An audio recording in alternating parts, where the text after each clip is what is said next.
Jesus is called the shepherd. Do you know how many times in the Bible? I didn't know this. 3 times. How many? 3. 3 times Jesus is called the shepherd in the New Testament. And each time there's a special adjective that is put in front of the word to show his role in our lives. For example, in our gospel reading for today, John chapter 10, verse 11, Jesus is called the Good Shepherd, with the emphasis of laying down his life for the sheep. In Hebrews 13:20, Jesus is called the Great Shepherd, with the emphasis on his resurrection and how he accomplishes his purposes through his sheep. And then in 1 Peter 5:4, he is called the Chief Shepherd, with the emphasis which emphasizes his second coming and his reward to the under-shepherds. As the Good Shepherd, he dies for the sheep. As the Great Shepherd, he rises from the dead. And as the Chief Shepherd, he returns to reward his people. Today, we are speaking on the Good Shepherd. And before I tell you about the Good Shepherd, though, we have to realize what our role is as sheep. That is how the Bible describes all of us. He describes us as sheep.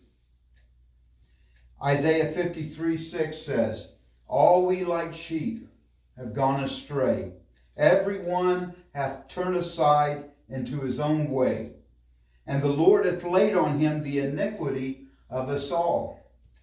So notice the emphasis, the 2 words in Isaiah. It says, everyone, all of us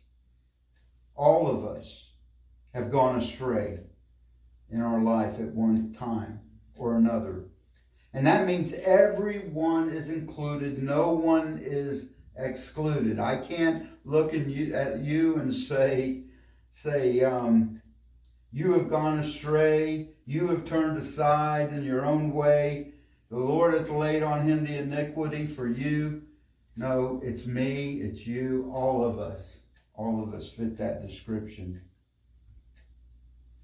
Have you ever noticed that there's no colleges or universities who use sheep as their mascot? You can't think of a school that uses a sheep. They always choose something that's vicious or majestic, or they're strong. You know, the Louisiana State University Tigers, University of Michigan Wolverines, or Kentucky Wildcats. No one uses sheep. Alabama sheep, UCLA sheep, it doesn't even sound right. Why? Why? Because of who sheep are, what they are. Sheep are easily frightened. They are defenseless. They are highly dependent. They need guidance. They need protection. So as sheep, we have one job. Just one job. And that's to stay close to the shepherd. Stay within earshot of his voice. And when we do, we will find his protection. We will find provisions for our needs. There was a man in Australia who was arrested and charged with stealing a sheep. But he claimed emphatically that it was one of his own sheep that had been missing for many days. Well, when the case went to court, the judge was puzzled, not knowing how to decide the matter. And so at last he asked that the sheep be brought into the courtroom. And then he ordered the plaintiff to step aside and call the animal. The sheep made no response except to raise its head and look frightened.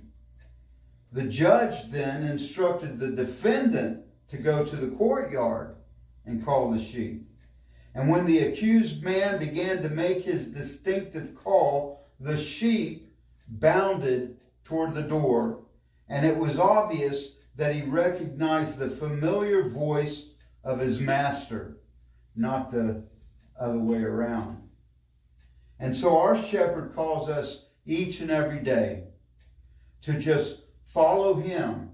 Let him take care of us. We are needy people. Every morning you get up with needs. You're hungry. You don't feel good. You don't know how you're going to make it the rest of the day. The older we get, the harder it is.